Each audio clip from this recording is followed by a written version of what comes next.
Começa agora o curso bíblico interativo As Profecias de Daniel. Apresentação: Pastor Arilton Oliveira. Olá, queridos amigos ouvintes da Rádio Novo Tempo de Florianópolis. Boa tarde para todos vocês que estão conectados a partir de agora no nosso curso bíblico interativo. Sejam todos muito bem-vindos a mais uma edição do nosso estudo, onde vamos aprender um pouquinho mais a respeito das profecias de Daniel. E você que nos ouve pela Rádio Novo Tempo, quero convidar você a já tomar a sua Bíblia, abri-la em Daniel capítulo 10, porque esse será o capítulo que nós iremos estudar nessa tarde de sábado. Deixa eu aproveitar e cumprimentar a você que também nos assiste pela internet através de nossos canais no YouTube, Adventistas AC e Arilton Oliveira. A partir de agora você está conectado com a gente no estudo da Palavra de Deus. Hoje vamos estudar um pouquinho sobre uma profecia extraordinária, sobre os eventos envolvendo o retorno do povo judeu para a terra de Jerusalém, para a cidade de Jerusalém. E é claro, ter a sua participação é fundamental nesse momento.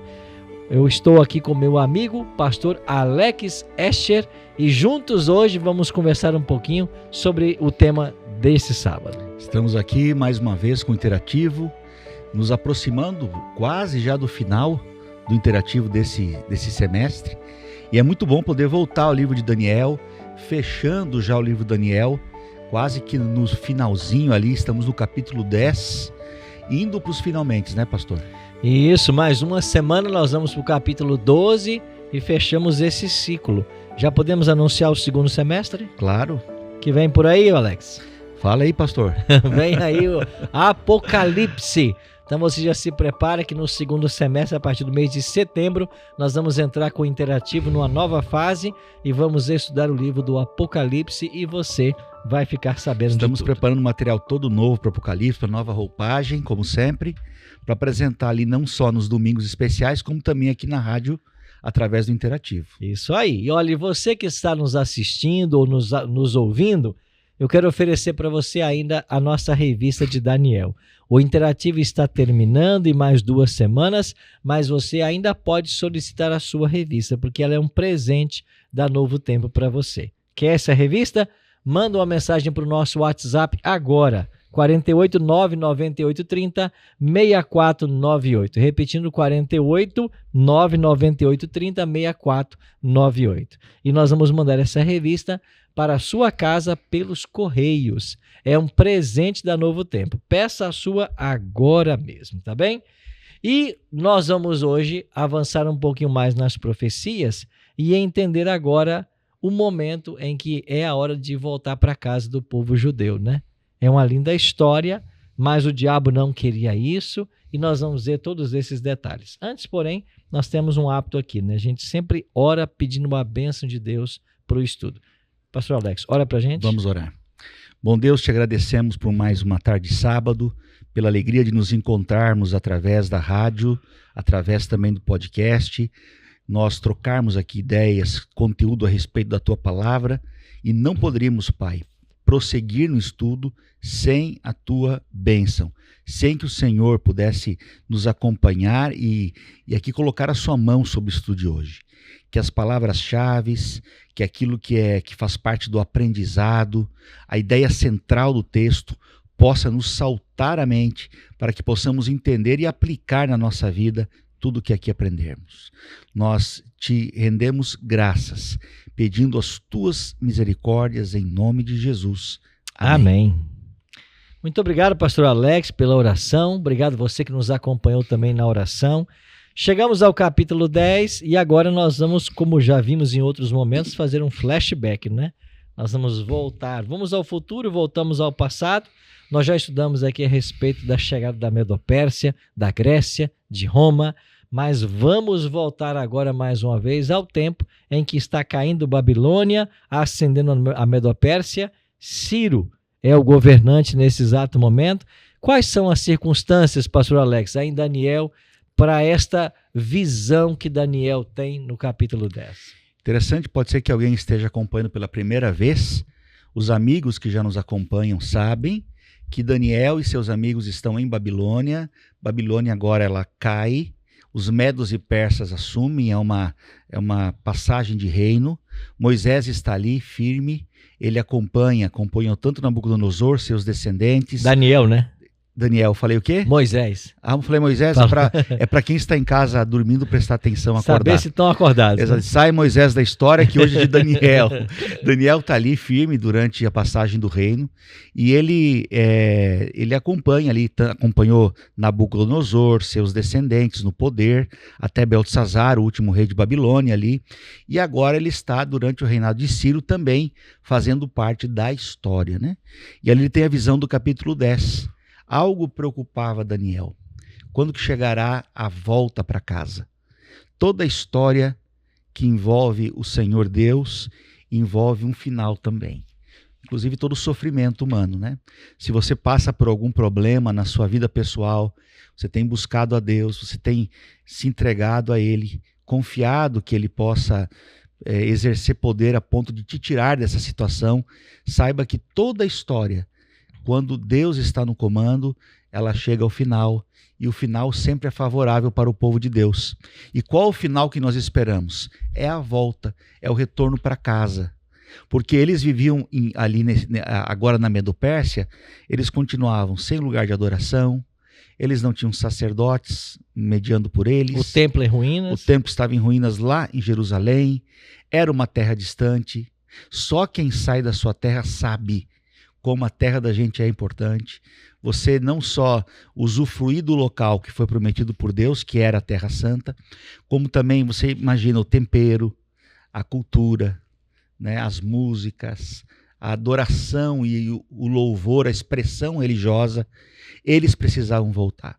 E agora Daniel começa a cobrar, entre aspas, a Deus pelo tempo de volta, porque o Senhor havia falado que havia um tempo determinado para a volta do povo de Israel. E eu queria mencionar justamente isso, que aqui no capítulo 9, no versículo 2, olha o que Daniel escreve no capítulo 9, verso 2.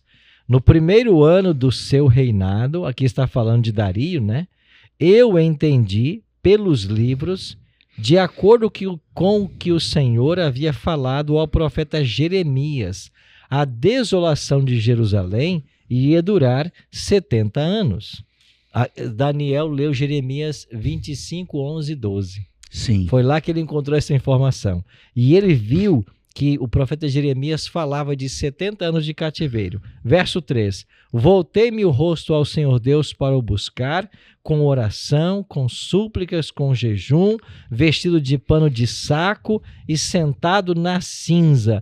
Orei ao Senhor meu Deus e fiz a seguinte confissão. Aí começa uma linda oração que Daniel vai fazer pedindo perdão. Então, Daniel descobre pelos livros do profeta Jeremias de que o cativeiro duraria 70 anos. Agora chega a Medo-Pérsia, derrota a Babilônia. Daniel vê a passagem da cabeça de ouro para o peito e braço de prata. Ele pergunta, então agora é o momento da libertação. Deus tem que cumprir sua promessa. O nome de Ciro está na profecia. Isaías 45 mencionava, né, o nome de Ciro. Sim. Então agora Daniel começa a se angustiar, porque era a hora de voltar para Jerusalém. Ciro havia derrotado Babilônia. Ele agora está no trono. Olha o que diz o capítulo 10, né? No terceiro ano de Ciro, ele está no trono. E então Daniel agora está preocupado, porque é hora de voltar para casa, e ele clama para que Deus cumpra a promessa feita. Olha aí, foram 13 invasões ao total, ano 605 foi a primeira. Se você pegar lá do ano 605, 606, até o ano dessa oração de Daniel, já haviam se passado ali os 70 anos da volta. Nós calculamos pelo ano 536 a 535, reinado de Ciro ali. Então ele estava numa cobrança. E agora? Chegou o tempo. Queremos voltar para casa. E ele inicia ali um jejum, diz a Bíblia. Um jejum e uma oração a Deus. Está lá no capítulo 10, não é? Olha só. Ele menciona ali, né? Versículo 3 do capítulo 10. Manjar desejável não comi, nem carne, nem vinho entrar na minha boca. nem me ungi com óleo algum, até que passaram as 3 semanas inteiras. Ou seja, ele se envolve no jejum após ter uma revelação, após ter uma visão. E que visão é essa? Também está no capítulo 10 ali. A visão que ele vê, ele diz assim no versículo 2, 1 e 2.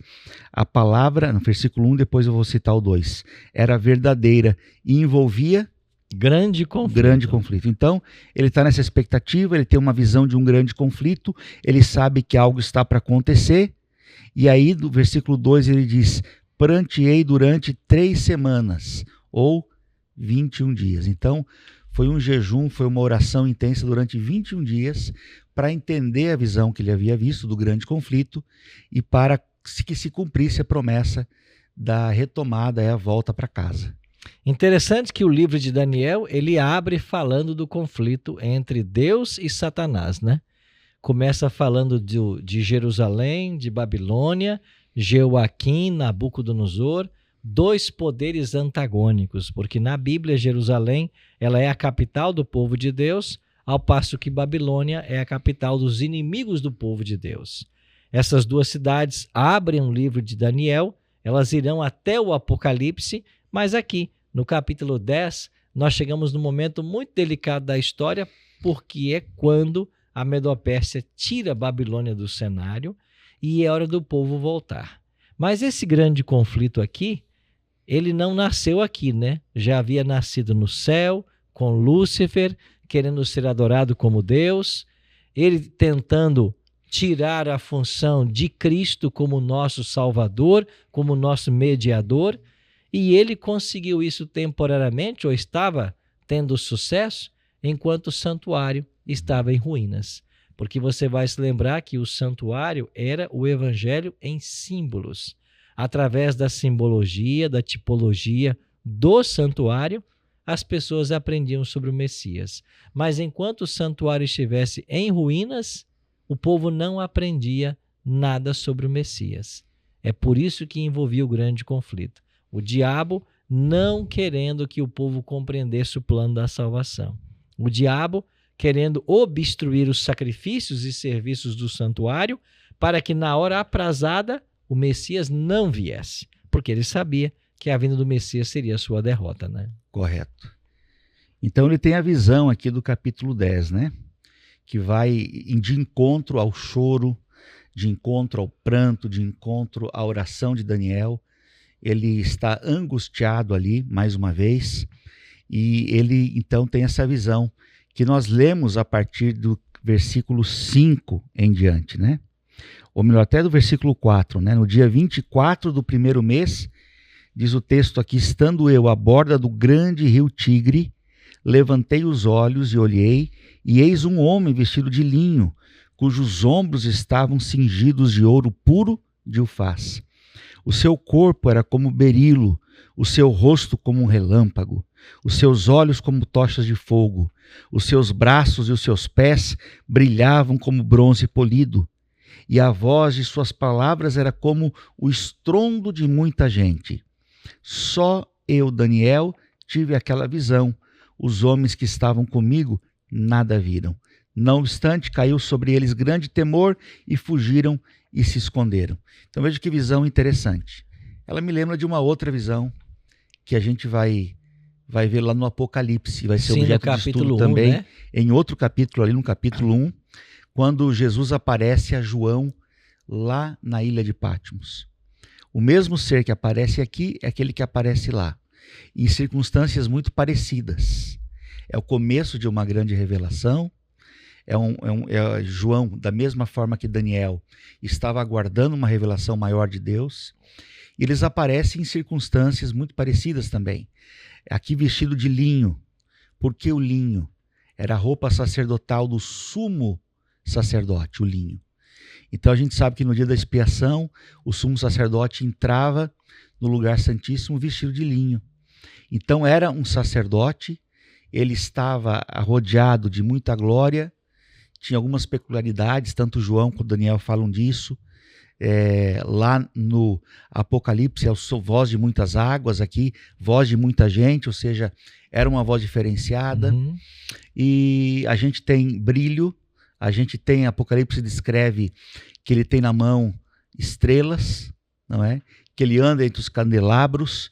A visão de Daniel e de João, da mesma pessoa, faz sentido isso, pastor? Podemos dizer que é Jesus Cristo? Que é o próprio Cristo, né? Só que o detalhe aqui é que Daniel vê o Cristo pré-encarnado, né? E João vê o Cristo ressurreto. Olha que interessante. Que já havia passado pela encarnação, morrido, crucificado, ressuscitado e já estava ressurreto, glorificado. Mas trata-se do mesmo ser. E interessante que essa visão de Daniel sugou dele todas as forças. Ele caiu ao chão como morto, né? E ele perdeu todas as forças diante da santidade de Jesus. Aí vem um ser celestial para auxiliar Daniel, e aí nós temos uma informação muito especial que aparece aqui agora, a partir do versículo 12, né? Então ele me disse, né? Não tenha medo, Daniel, porque as suas palavras foram ouvidas desde o primeiro dia em que você dispôs o coração a compreender e a se humilhar na presença do seu Deus.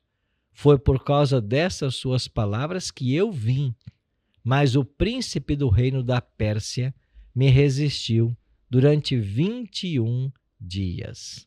Porém, Miguel, um dos primeiros e mais importantes príncipes, veio me ajudar, e eu fiquei ali com os reis da Pérsia.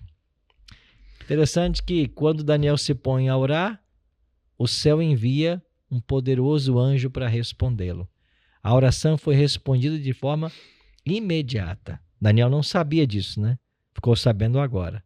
Mas o anjo traz a informação. Quando você se pôs a orar, o céu me enviou, né? Mas o príncipe do rei da Pérsia me resistiu por 21 dias. Será que a gente pode aplicar isso às orações nossas também? Quando a gente ora, o céu ouve imediatamente. E a resposta veio através de um anjo, né? Então, as respostas de Deus, elas acabam chegando. Eu creio que um dia nós vamos conhecer, ter o conhecimento daquilo que Deus fez enquanto nós orávamos. De situações das quais Ele nos livrou, de uma encrenca, talvez, de um pecado, de um problema que poderia ser maior ou se ampliar, mas Ele ouviu a nossa oração no momento que nós dobramos nossos joelhos. É um alívio, né? Saber, por exemplo, ter uma mãe agora orando por um filho que está distante da igreja, distante de Deus. Nesse momento, uma senhora orando pelo seu esposo, pelo casamento. Talvez nós pais que oramos tanto pelos filhos, pai orando por um filho também que esteja nas drogas. Eu não sei qual que é a oração hoje, mas aqui está a evidência que Deus ele ouve. E há um detalhe, lá no verso 11 do capítulo 10, o anjo chega a Daniel dizendo assim: Daniel, você é um homem muito amado. Muito amado. Então, eu creio que Deus poderia dizer isso para você e para mim hoje também. Será que Ele poderia dizer? Alex, você é um homem muito amado. Claro, Arilton, você é amado. Né? Você que está em casa, que precisa ouvir essas palavras, porque às vezes não são faladas, né? Quantas pessoas que precisam ouvir uma palavra de amor e de conforto e não as têm. Não as têm no casamento, às vezes, não as têm do patrão, não as têm no dia de trabalho, talvez pessoas solitárias, talvez pessoas que não ouçam por uma questão cultural, porque as pessoas são muito fechadas. Mas essa é uma grande verdade do Evangelho, né? Do Evangelho. Né? Deus ama a todos, assim como amava Daniel. Sabe, eu li esse texto algumas vezes, né? Aqui em Daniel capítulo 10, 3 vezes. O anjo diz assim: Daniel, você é muito amado pelo céu. E quando eu lia isso, né, 3 vezes o anjo falando, isso causava assim, se é que existe um santo ciúme, né? Um ciúme de Daniel, mas a gente percebe que nós também somos amados pelo céu. E assim como anjos foram enviados para cuidar de Daniel, anjos também nos são enviados para diariamente estar cuidando de todos nós. Inclusive, nós temos um anjo que está ao nosso lado todo o tempo. Um dia nós vamos conhecê-lo e poderemos agradecer, inclusive, a ele, né, por todo o cuidado que ele Amém. teve conosco ao longo de toda a vida. Mas sabe o que eu acho interessante, pastor, da gente ser amado por Deus? Porque às vezes Deus ele nos manda avisos, né? Eu mesmo, na minha vida pastoral, quantos problemas eu enfrentei no ministério, e às vezes, inúmeras vezes, eu chegava em casa muito cansado, vindo de uma problemática ali com a igreja, resolvendo às vezes um problema muito sério, uma questão de pecado, uma questão de disciplina, e eu orava a Deus e em seguida recebi uma ligação, um texto no celular de alguém dizendo: pastor, obrigado pelo sermão de hoje, foi muito bom para mim, aprecio as tuas palavras, pastor, obrigado, tua visita fez diferença para mim. Ou alguém dizendo assim: pastor, gostamos muito de você. Então eu sei que Deus, ele tenta de alguma forma compensar as nossas agruras da vida. E a questão é quanto nós estamos ouvindo isso. Como é que os nossos ouvidos estão abertos a reconhecer as carícias, os carinhos, o comprometimento de Deus com o ser humano, conosco, como seus filhos. É verdade. Devemos estar atentos a isso, né? Daniel, ele estava muito preocupado, né? O anjo disse que quando ele se pôs a orar, ele veio do céu, mas o príncipe do reino da Pérsia resistiu a ele por 21 dias.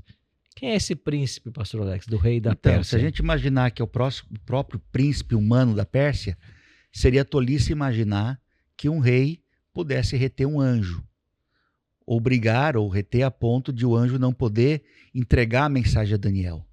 Então aqui a gente vê uma figura de linguagem. Quem que é o príncipe do reino da Pérsia? Aqui é uma figura do próprio Lúcifer, o anjo de luz, Satanás, poderíamos dizer isso, o mal, que estava tentando impedir que Daniel recebesse... Trabalhando na mente de Ciro, né? Para que essa mensagem não chegasse a ele, né? Então, por trás desse rei, por trás desse poder apenas, há um ser maior. Há um ser que ele está envolvido no grande conflito, e ele é inimigo de Deus. Então, às vezes, os homens nos fazem algum mal, mas por trás desses homens sempre existe o inimigo de Deus.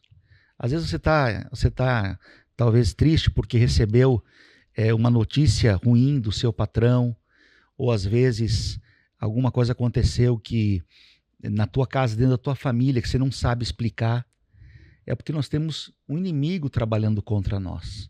Um inimigo trabalhando dentro da nossa própria casa, muitas vezes. E ele não quer o bem da família, não quer o bem pessoal nosso. Então ele destrói, ele traz contendas, ele traz destruição, ele traz brigas. Ele faz com que, muitas vezes, o ambiente em que nós estamos seja comprometido com diversos problemas. Então, nós temos que entender aqui que esse príncipe do reino da Pérsia é uma figura ilustrativa do próprio Satanás trabalhando no rei da Pérsia, trabalhando nos bastidores, trabalhando no coração dos homens para que essa mensagem não chegasse a Daniel. Qual era o medo de Satanás, né? O diabo tinha medo que Ciro cedesse à influência divina e autorizasse o povo judeu a sair de Babilônia. Esse era o grande medo, né? Então o diabo veio trabalhar no coração do rei da Pérsia para impedir que isso acontecesse. Interessante que esse anjo que foi enviado do céu, que se apresenta a Daniel, que chama ele de muito amado, é o mesmo anjo que vai aparecer para João lá no Apocalipse, né? É Gabriel. Sim. O anjo Gabriel, como Daniel chama. Veja, Daniel está vivendo aqui no 6º século antes de Cristo. Vem esse anjo e vai ajudar Daniel a entender tudo o que estava acontecendo nesse grande conflito. Ele volta 600 anos depois e ele vai agora trabalhar com João na ilha de Patmos, para entender como será o fim do grande conflito. Esse anjo é especialista em escatologia, né? É verdade. E ele trabalha com Daniel, trabalha com João, mas enquanto trabalhava com Daniel, ele era um anjo.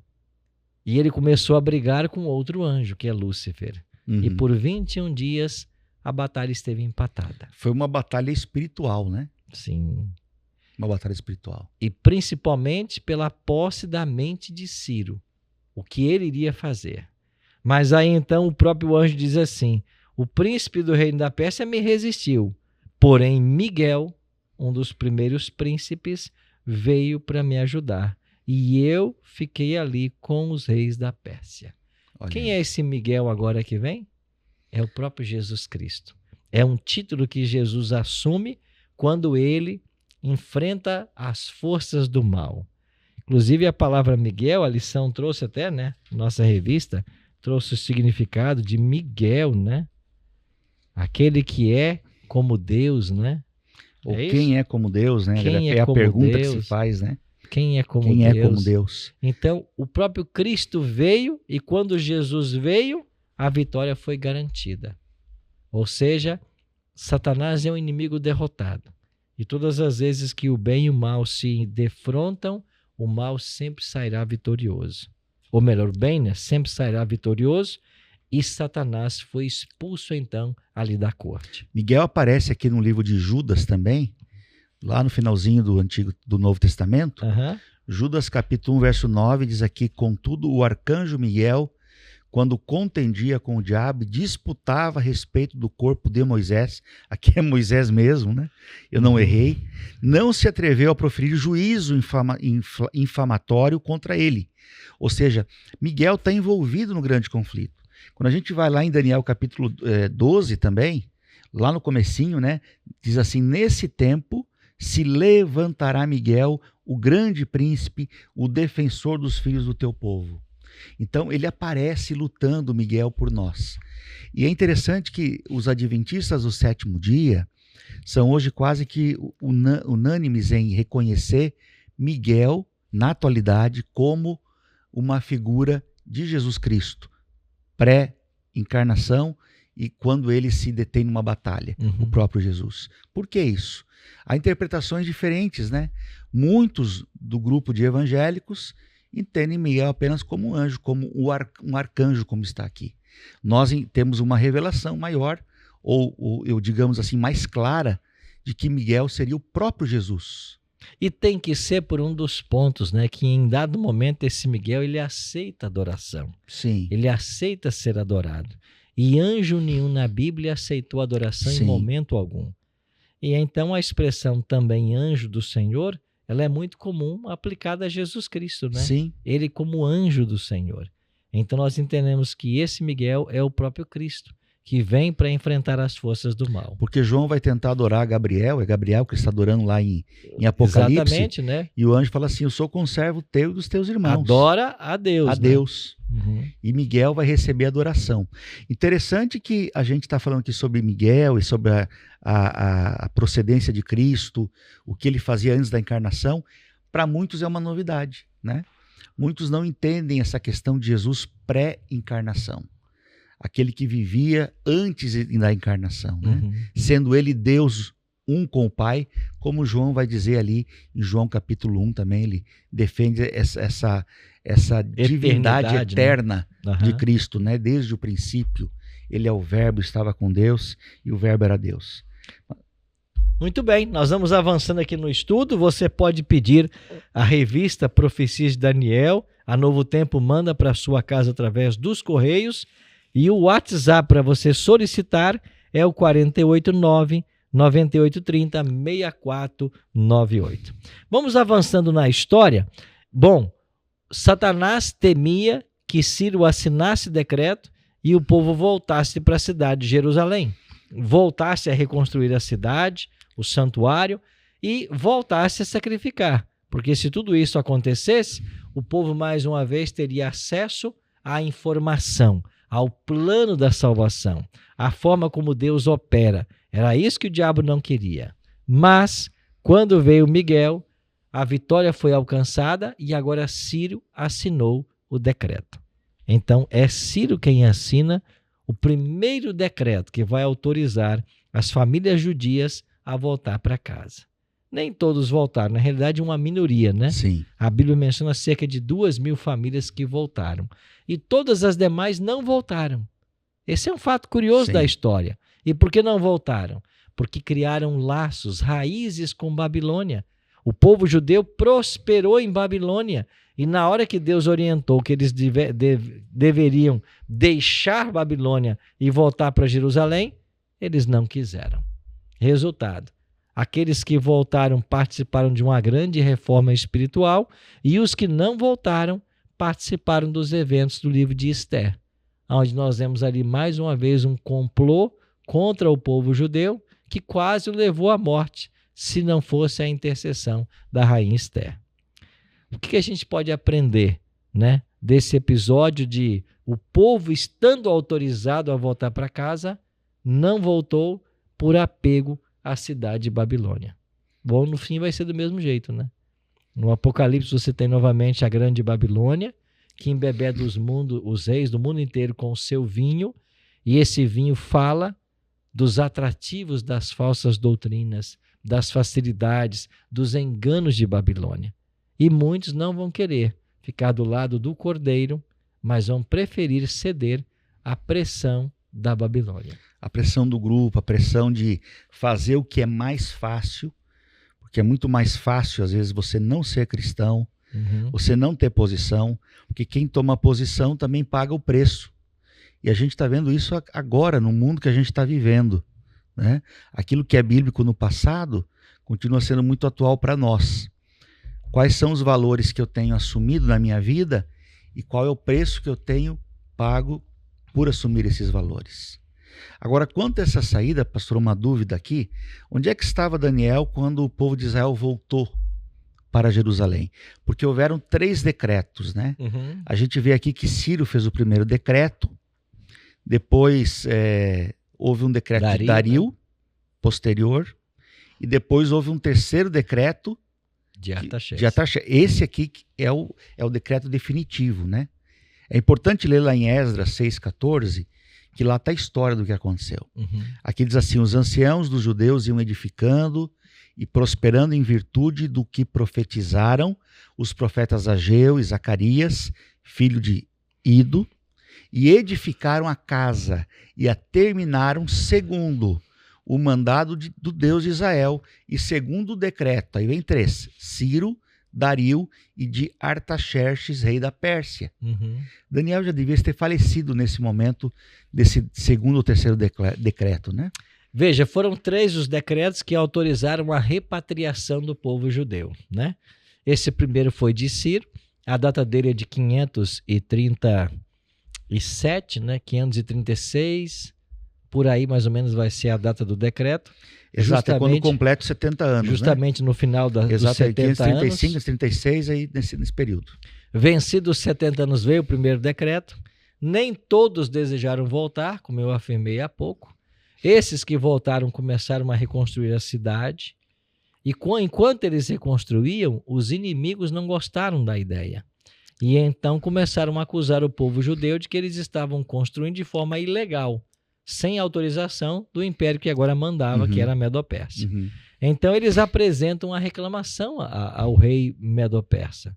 E aí ele vai olhar lá nos anais, nos documentos reais, e nesse período já é Dario, não aquele tio de Ciro, agora é Dario I, é um outro Dario.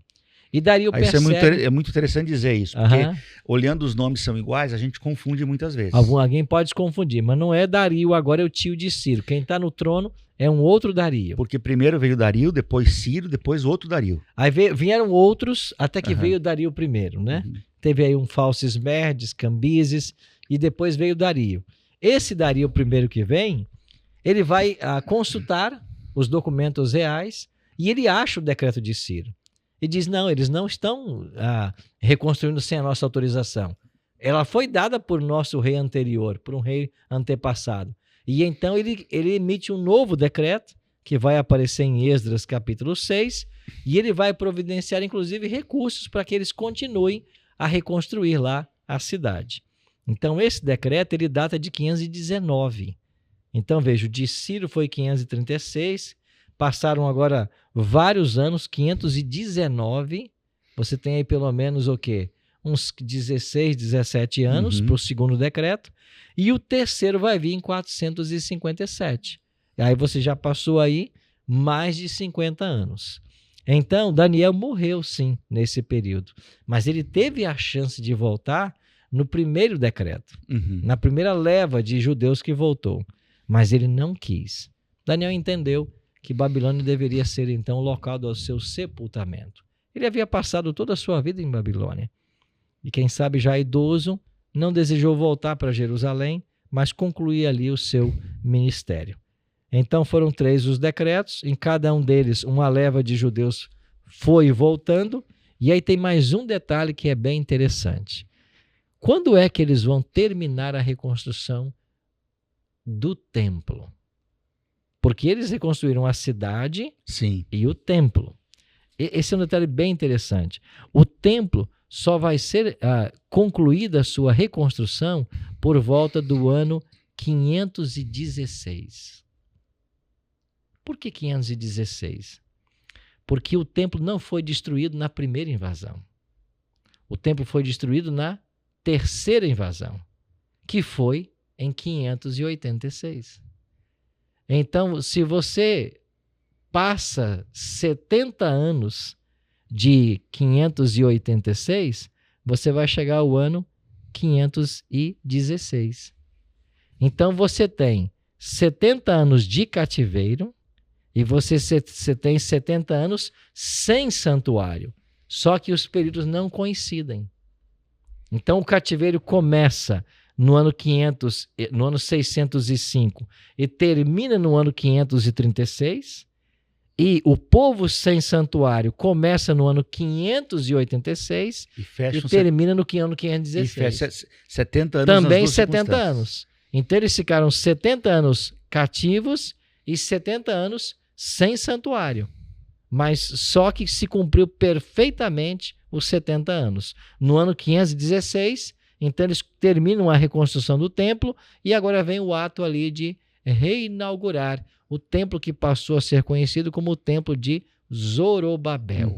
E ele recebe esse nome porque Zorobabel era o governador da Judéia nessa ocasião.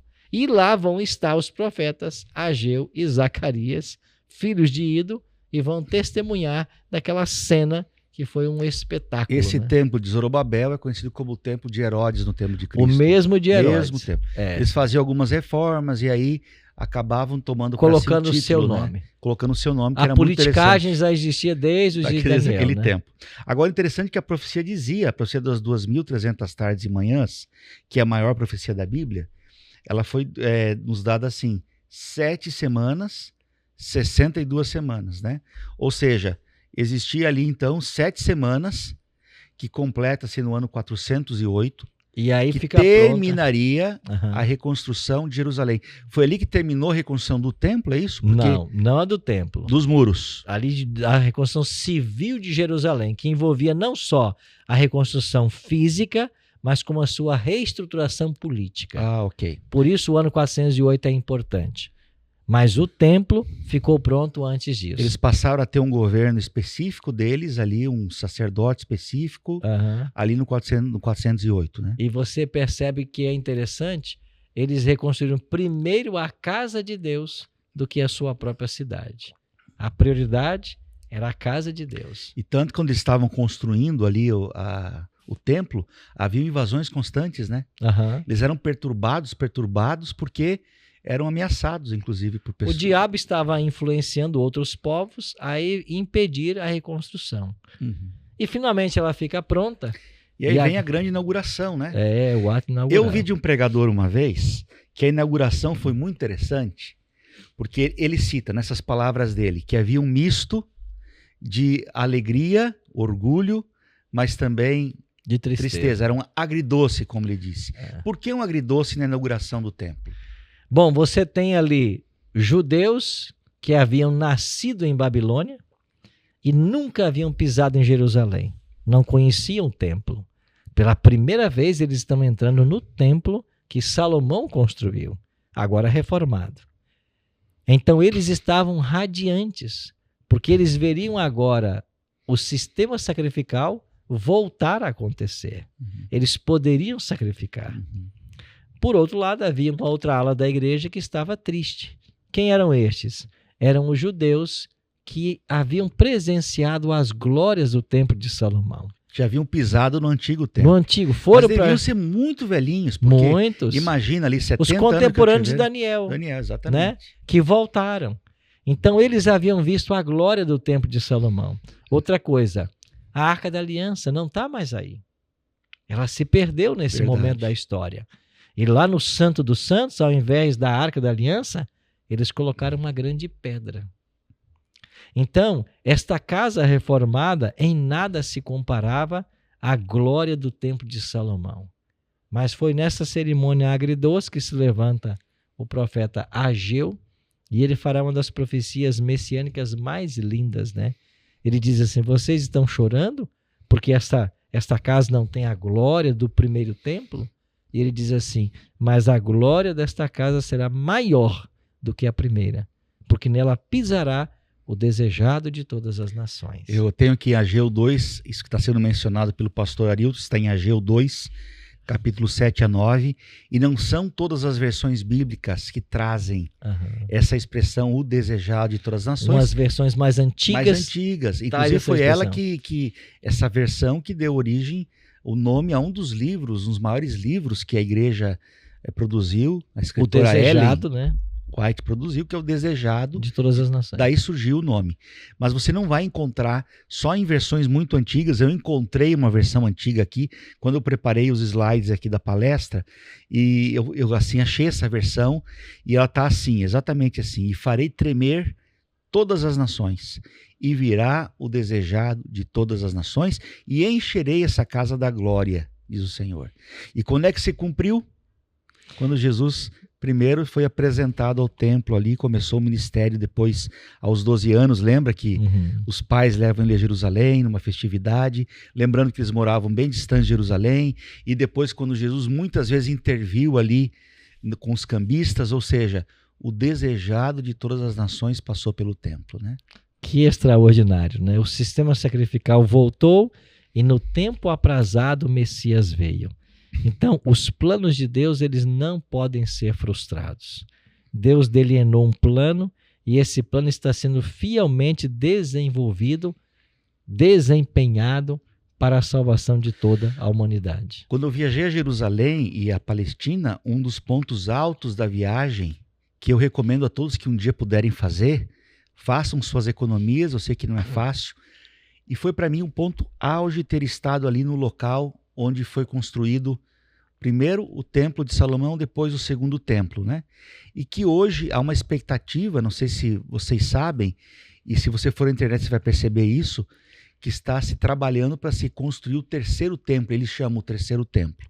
Mas enfim, é uma emoção muito grande pisar naquele local, que é o antigo Monte Moriá, onde Abraão levou Isaac. Lá quando você vai ao fundo do templo, você migra ali, você desce, e hoje tem até uma estação ali que leva de elevador a gente lá para baixo no templo. Não sei se você fez esse percurso. Na mesquita lá, do Domo da Rocha? Exatamente, no Domo da Rocha. Não entrei lá. Eu tive o privilégio de tocar a mão ali no que seria o ponto mais alto antigamente do Monte Moriá. Eu chorei muito, foi uma emoção muito grande. E eu imagino a emoção desse povo voltando para casa, para sua terra. Eles que não cantavam mais, não diz os Salmos isso? Que penduravam suas harpas, né? Os inimigos pediam que cantassem as canções e agora eles voltavam ao lugar santo. É certo que o templo foi muito, talvez menor, foi até tirado do local original ali, é no mesmo local, mas uma estrutura um pouco diferente. Mas eu imagino aquilo como foi a flor da pele para eles, pastor. Voltar para tudo isso. Ter um lugar para sacrificar, né? E esse templo, pastor, foi destruído novamente, não foi? Foi destruído, né? Cristo visitou esse templo várias vezes, ele era muito belo, né? Os discípulos chamaram a atenção de Jesus para o templo e então ele faz lá em Mateus 24, né, verso 3, uma profecia, né? Vede tudo isso, não ficará aqui pedra sobre pedra que não seja derribada. E essa palavra profética de Jesus se cumpriu cerca de 40 anos depois, na destruição de Jerusalém, no ano 70, Exato. Quando o imperador romano Tito destrói a cidade e destrói completamente o templo. E havia inclusive uma profecia de uma das portas, né? Diz no livro de Ezequiel, se não me engano, ou Jeremias. Não lembro. Essa porta se fechará e nunca mais se abrirá. E essa porta se fechou anos depois com a destruição de Jerusalém, nunca mais foi aberta, o templo foi destruído. O que resta hoje do antigo templo é um antigo pedaço apenas dos muros antigos de Jerusalém, que é o Muro das Lamentações, né? Isso. Que a gente tem lá, por isso que a gente vê tantos judeus indo até o Muro das Lamentações, chorando, orando. É o único espaço que restou para eles se encontrarem com Deus, digamos assim, porque o templo também foi destruído. E lá no lugar desse templo, está hoje uma mesquita, né, muçulmana. Sim, o Domo da Rocha. O Domo da Rocha, né? Uhum. É aquela que você vê nas imagens, quando você vê a velha Jerusalém de longe, você consegue ver aquele domo daquela rocha, que é aquela mesquita muito antiga, né, muito preservada ali, mas o povo de Israel não tem mais hoje para si um lugar de sacrifício, porque Cristo, ele profetizou isso. Sim. Tanto que o véu se rasgou de alto a baixo para dizer, não mais. Com a morte de Cristo, nós entendemos que todo o sistema sacrificial, ele se cumpriu, né? Algumas pessoas usam a expressão, a lei cerimonial foi abolida na cruz. Eu prefiro não dizer de abolida, ela foi cumprida, né? Ótimo. Alguém ilustrou, não sei se foi você ou alguém ilustrou certa vez, como um convite de casamento, né? Sim, sim. O convite de casamento tem uma função muito específica. Uhum. E uma vez que chega a data do casamento, aquele convite não tem mais validade. Não que ele foi abolido, né? Ele cumpriu o seu propósito. Uhum. Ele não tem mais validade porque ele anunciou um evento que agora já foi passado. Já passou. Então, Cristo, da mesma maneira, ele cumpriu todos os tipos da lei cerimonial. E quando ele morre na cruz e o véu rasga-se de alto a baixo, é Deus dizendo, daqui por diante, a economia da salvação muda completamente. Nenhum animal mais tem que morrer, porque o Cordeiro de Deus acabou de ser imolado. José e Maria, eles levavam o sacrifício ao templo. Imagino que Jesus foi também com a família ao templo também, onde José ali sacrificou. Imagina que o menino que estava com ele, ao lado dele, poria fim a todo aquele sacrifício, né, daquela geração. Era o Messias prometido. Então eu fico imaginando, né, o que Jesus fez para que nós pudéssemos ter hoje o direito à salvação e à vida eterna. Então a história do regresso de Israel é uma história muito bonita. E a tentação de muitos judeus de não voltarem para Jerusalém, deixar a grande Babilônia por uma cidade em ruínas, é a tentação que nós temos hoje, de trocar a nova Jerusalém celestial pela Babilônia que domina esse planeta. Exatamente. Então hoje Babilônia está aí, estendendo seus tentáculos, tentando enganar as pessoas, levá-las ao pecado, embriagando as multidões com o vinho da sua devassidão. E, infelizmente, ela está tendo êxito, porque muitos e muitos não estão mais desejando o céu, mas estão buscando apenas os prazeres passageiros que o pecado pode oferecer. Essa terra é um acampamento. E, inclusive, existia até a festa das cabanas no antigo Israel, que voltava os olhos para o povo para esse fato, que essa terra aqui é uma passagem, não é nossa definitivamente. Eu lembro de uma história que eu li de um casal que estava para se casar e dentro do pacote de preparativos do casamento, eles escolheram um determinado hotel. Viram as fotos foram, assim, encantaram esse casal, eles reservaram e pagaram um hotel da lua de mel. Quando eles chegaram cansados e todo dia da festa, da cerimônia, eles abriram a porta e perceberam que o quarto não era nada daquilo que eles haviam visto na internet. Mas como estavam cansados, dormiram ali mesmo, numa espécie de sofá-cama, muito diferente daquela cama aconchegante que as fotos mostravam. Na manhã seguinte, ao fazerem o check-out, reclamaram, disseram para o rapaz do hotel, olha, você nos colocou num lugar muito inferior àquilo que nós vimos na TV, na internet. Então, o sommelier, é isso que fala, o que acompanha as pessoas ao quarto, voltou com eles ali, o que trabalhava no hotel, e explicou para eles o seguinte, olha, o problema todo foi que vocês não abriram a próxima porta. Aquela porta, eles perguntaram, ela não é uma porta que dá para um guarda-roupa? Não. Não dá no guarda-roupa nem para banheiro. Quando abriu a porta, eles descobriram que eles dormiram na antessala de uma quarto, grande suíte. de uma grande suíte, com todo o conforto, todo o luxo, exatamente como eles haviam visto ali na internet. Então, o que a gente traz essa história? A gente está ainda na antessala do melhor que está para vir. O nosso mundo não é aqui. Seria tolo de pensar, por exemplo, que alguém fizesse de um avião a sua casa. Existiu uma história assim. Há um relato de uma história americana de um homem que era proprietário de uma rede de aviação que ele dormia dentro dos seus próprios aviões. No entanto, nós temos uma casa definitiva nos esperando. Estamos de passagem, é um acampamento. E quando eu vou para acampamento, eu levo lá na minha sacola minha escova de dente, que se mistura com as minhas roupas íntimas, é uma bagunça na mala, como a nossa vida é aqui nessa terra. Mas um dia nós vamos chegar em casa. Tanto para os judeus, quanto para nós que vivemos hoje, a nossa casa foi prometida, é o céu. Lá nós poderemos habitar com Cristo. As novas mansões celestiais que descerá do céu aqui, será o lar definitivo para todos nós.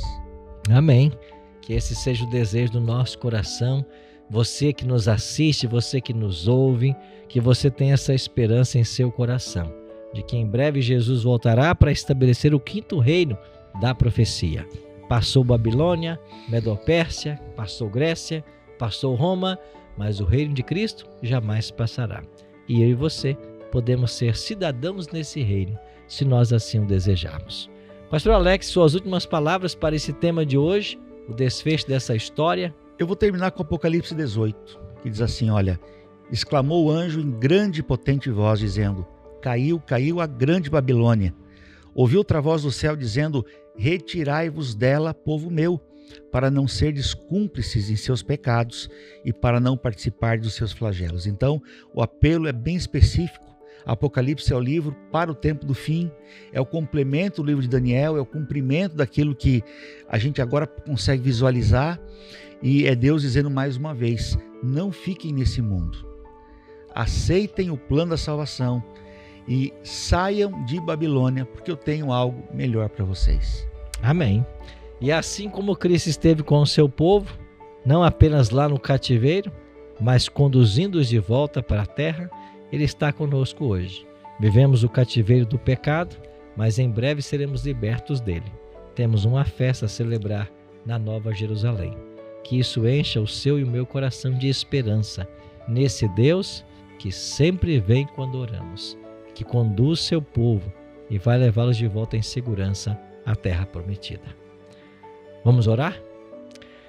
Pai querido, muito obrigado pelo estudo de hoje. Obrigado pela certeza de que o Cristo que veio no passado para morrer em nosso lugar, voltará em glória e majestade para nos buscar. Nos ajuda, Pai, a nos prepararmos para isso. Oramos em nome de Jesus. Amém. Amém. Muito obrigado, amigo, pela sua companhia no Interativo de hoje. Lembrando que no próximo sábado a gente vai estar juntos mais uma vez para aprendermos um pouquinho mais agora do capítulo 12 de Daniel. Vamos falar sobre o tempo do fim e você é o nosso convidado. A você que estava nos assistindo pelo YouTube, obrigado pela sua parceria. Aproveita e deixa aí o seu like, partilhe o link dessa live com seus amigos e a gente se encontra no nosso próximo Interativo.